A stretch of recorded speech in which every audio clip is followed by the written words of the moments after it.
بلاغ غريب بيوصل لرجال الأمن في وقت متأخر من الليل. البلاغ ده عبارة عن وجود جثمان قدام باب شقة في إحدى العمارات السكنية. ست كبيرة كانت بايتة عند بنتها اللي اسمها أمنية في البيت. صحت من نومها وكعادتها قامت تتوضى وتصلي الفجر، لكنها لاحظت أصوات قطط بتتخانق قدام باب الشقة، فقررت إنها تفتح الباب وتهشهم بعيد. الست فتحت الباب واتفاجئت بوجود شيء ملفوف في بطانية قدام الباب، وده كان السبب ورا الخناقة بتاعت القطط. أما قربت من البطانية لقت طالع منها كف بشري، وهنا فقدت الوعي وقعت على الأرض. وعشان تعرف أصل الحكاية خليني أحكي لك القصة من الأول.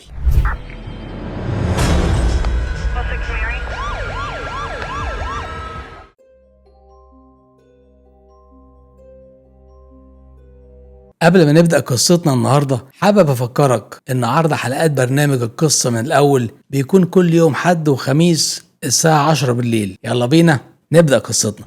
في سنة 2018 في محافظة القليوبية، أمنية اللي عندها 21 سنة وعايشة مع والدتها وإخواتها في منطقة النهضة بالقاهرة.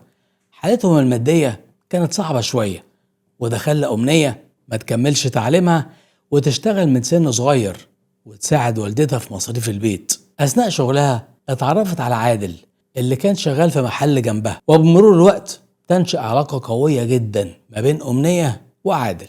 وهنا يقرر عادل إنه يتقدم لأمنية ويطلبها من والدتها، لكنه اتفاجئ بالمعاملة السيئة والرفض من والدتها اللي قالت له إنها مش موافقة لأن ظروفه المادية ضعيفة جدا، وإنها عايزة عريس غني عشان بنتها، لأن بنتها عايشة في فقر وعايزة عريس يطلعها من الفقر ده. عادل من كتر حب الأمنية ما اعترضش على الكلام، بالعكس فضل يتقدم ليها مرة واتنين وتلاتة، لكنه كان دايما بيترفض.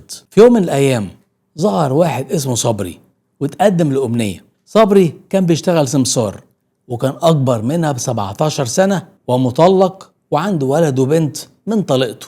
وطبعا أمنية رفضته لأن فرق السن كبير جدا، غير إنها حست إن صبري عايز يتجوزها عشان تبقى خدامة لعياله. هنا بقى أمها تتدخل وتضغط عليها عشان تقبل بصبري بحجة إنه راجل مقتدر ماديا وهيقدر يكفلها كل احتياجاتها، وإنه أكيد هيعيشها في ظروف أحسن من اللي هي فيها. وهنا بقى تبدأ الخناقات كل يوم ما بين أمنية ووالدتها، لحد ما في النهاية تضطر أمنية تتجوز صبري عشان تخلص من زن والدتها والمشاكل اللي بينهم اليومية. ومن أول أسبوع جواز تكتشف أمنية الوش التاني لصبري. صبري كان متعود يعمل سهرات في بيته كل يوم خميس وجمعة، يتجمع هو وأصحابه ويشغلوا أغاني بصوت عالي ويسكروا لحد الفجر. وهنا تكتشف أمنية إن صبري فعلا اتجوزها عشان تبقى خدامة بس مش لولاده، لكن لأصحابه اللي بيسهروا عنده. وهنا الدنيا تسود في وشها. وبالرغم من شكاوى الجيران المتكررة إلا إن صبري ما كانش فارق معاه لا سمعته ولا حتى سمعة مراته. ولما تشتكي أمنية لوالدتها، أمها تقول لها استحملي أي حاجة عشان خاطر الفلوس، وإن صبري مصيره يموت وتوريث الشقة. ويمر كام شهر وتحصل خناقة كبيرة ما بين أمنية وصبري عشان السهرات اللي بيعملها والجيران اللي كانوا متضايقين من دوشة الأغاني والصوت العالي. في الفترة دي بقى يظهر عادل من جديد في حياة أمنية ويتصل بيها عشان يطمئن عليها، فتحكي له عن صبري والمشاكل اللي بيعملها اللي مش بتخلص، ويتفقوا ان هما يتقابلوا اول ما صبري ينزل على الشغل بتاعه. وفعلا ينزل صبري على الشغل وعادل يطلع لها الشقة، ولان الجيران متعودين ان شقة صبري بيتردد عليها رجالة كتير، فعادل هنا ما لفتش نظر حد من السكان انه طالع لأمنية. وتتكرر زيارات عادل لأمنية لحد ما تحصل ما بينهم علاقة غير شرعية، والعلاقة دي تستمر بينهم لفترة طويلة جدا. وعشان عادل كان عاطل كانت أمنية هي اللي بتصرف عليه.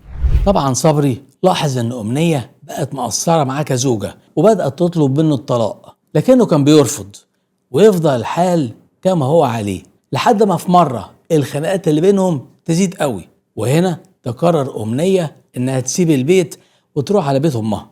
وفي الطريق تكلم عادل اللي شجعها على اللي عملته وقال لها انها تتمسك بطلب الطلاق. رجعت أمنية على بيت والدتها وتتفاجئ من رد فعل من أمها غريب جدا. بدل ما تحتويها وتقف في ظهرها كانت واقفة ضدها وبتلومها على اللي عملته، وبتعاتبها ازاي انها تسيب جوزها وتسيب البيت وتطلب الطلاق، وانها بالمنظر ده هتضيع كل حاجة من ايديها وترجع للفقر تاني. والدة أمنية كانت شايفة ان صبري حر في اللي بيعمله وان بنتها هي اللي مكبرة الموضوع، فراحت واخدة أمنية من ايدها عشان ترجعها لبيت صبري غصب عنها.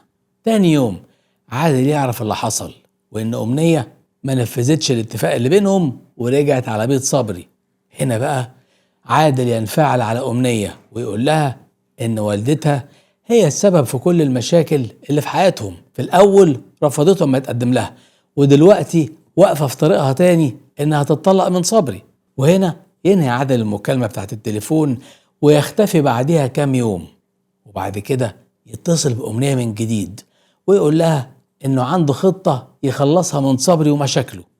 وقبل ما أمنية تسأله عن الخطة يقول لها إن إحنا لازم نتخلص من صبري وإن هي تورثه، وبالشكل ده يعرفوا يبدأوا حياتهم من جديد بعيدا عن والدتها. وهنا الفكرة تعجب أمنية ويحددوا يوم الجريمة. صبري يرجع من شغله كالمعتاد، وبعد مرور ساعة جرس الباب يرن. يفتح صبري الباب يلاقي عادل في وشه. طبعا صبري ما يعرفش عادل، يسأله أنت مين وعايز إيه؟ يرد عليه عادل إنه عشيق مراته، ويطلع حتة إزاز من جيبه ويضربه بيها في رقبته. وهنا تجري أمنية على المطبخ وتجيب سكينة وتبدأ في طعن صبري عشان تكمل عليه. وهنا صبري على طول يقع في الأرض ويفارق الحياة، لكن أمنية تجيلها وساوس إن لسه عايش، فتجيب سلك تليفون وتلفه حوالين رقبته وتخلي عادل يمسك الطرف التاني من السلك ويشدوا السلك هما الاتنين مع بعض لغاية ما يتأكدوا إن صبري فارق الحياة. أمنية وعادل شالوا جثة صبري ونقلوه تحت السرير في أوضة النوم، وبعدها طلعوا على السرير وعملوا مع بعض العلاقة بتاعتهم. أمنية كانت حاسة إنها بتعمل الكلام ده كنوع من أنواع الانتقام من صبري.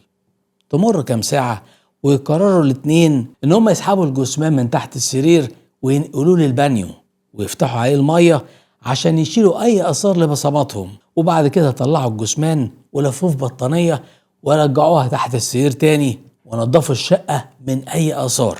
الخطة كانت كالتالي بقى: إن أمنية تكلم والدتها وهي في حالة انهيار وتبلغها إن صبري متغيب عن البيت ومرجعش من امبارح غير عادته طبعا. وهنا تنزل أمها بسرعة وتروح لها على بيتها، تلاقيها مستنيها تحت العمارة، ويطلعوا الاتنين على اسم الشرطة عشان يعملوا بلاغ تغيب.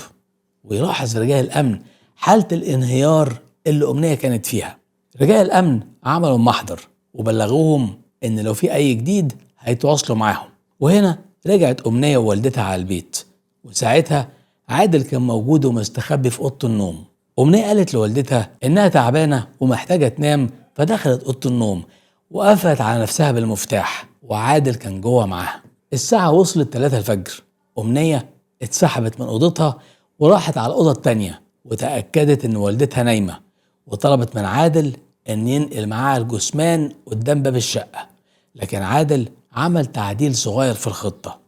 أثناء ما كانت أمنية بتبص على والدتها تشوفها نايمة ولا صاحية، عادل لقى كراسة في الدولاب فقطع منها ورقة وكتب فيها: انت بلغت الحكومة خليهم ينفعوكي، وحطها في جيب صبري على أساس إنها تبان إن صبري اتخطف وتم التخلص منه عشان بلغ التغيب. وبالفعل ينقلوا الجثمان قدام الشقة عشان الجريمة تبان إن صبري اتخطف، واما الجاني عرف إن في بلاغ راح حطه قدام باب الشقة. وبعدها على طول عادل نزل وقال لأمنية ما تكلموش خالص في الفترة دي عشان هتبقى فيه تحقيقات شغالة. الفجر ادن وأم أمنية صحيت كعادتها عشان تصلي الفجر، وهنا سمعت صوت القطط اللي احنا حكينا عنه في أول القصة، ولما قربت من البطانية لقت كف بشري أغمى عليها. هنا بقى تطلع أمنية من أوضتها أول ما تسمع الصوت الدوشة اللي بره، وتبدأ تتظاهر بقى إنها منهارة وتصرخ لحد ما الجيران يتجمعوا ويلاقوا جثة صبري ملفوفة في البطانية. واحد من الجيران اتصل برجال الأمن اللي وصلوا على طول ومعاهم المعمل الجنائي عشان يفحصوا مسرح الجريمة. الفحص المبدئي وضح إن الجريمة تمت من عدة ساعات، وما فحصوا الجثمان لقوا إن طريقة التخلص من صبري فيها غل وانتقام غير طبيعي، طعنات في كل جسمه، ووجود آثار خنق على الرقبة. وأثناء الفحص يلاقي رجال الأمن الورقة اللي مكتوب فيها أنت بلغت الحكومة خليهم ينفعوكي، ويسألوا أمنية لو صبري كان ليه أي عداوات. هنا بقى تتوتر أمنية ويلاحظ رجال الأمن ده عليها، لكنها تقول لهم إن صبري شغال سمسار وعنده مشاكل مع ناس كتير، وإنه حكى لها إنه قبل كده تعرض لحادثة خطف من كام سنة قبل ما يتجوزها عشان خلاف ما بينه وما بين أحد الزباين، لكنه عمل معاهم صلح والموضوع اتحل.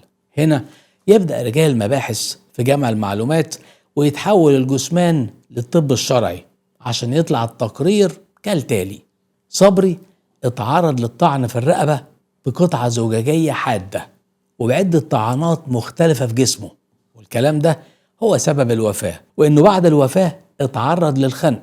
والسؤال هنا إيه كمية الغل دي؟ وبجمع المعلومات يعرف رجال الأمن إن صبري كان عنده عداوات كتيرة فعلا في شغله مع الزباين، ده غير بقى عداواته مع الجيران، ويتأكدوا فعلا إنه تعرض للخطف من فترة. وللأسف ما كانش في كاميرات مراقبة العمارة أو المدخل بتاعها، والدليل الوحيد اللي مع رجال الأمن هو الورقة اللي لقوها في جيب صبري. وهنا يبدأ رجال الأمن يجمعوا عينات كتابية من كل معارف والجيران بتوع صبري عشان يطبقوا الخط بالخط المكتوب في الورقة اللي لقوها في جيبه، لكن ولا عينة كانت مطابقة للخط اللي مكتوب في الورقة. وأثناء معاينة الشقة واحد من رجال الأمن جات عينه على كراسة في الدولاب، ونوع الورق اللي فيها نفس نوع الورقة اللي لقوها في جيب صبري. هنا بقى يتم استدعاء أمنية لاسم الشرطة والتحقيق معاها، وأول ما شافت الكراسة انهارت واعترفت على طول إن هي اللي اتخلصت من صبري، لكن عشان خطها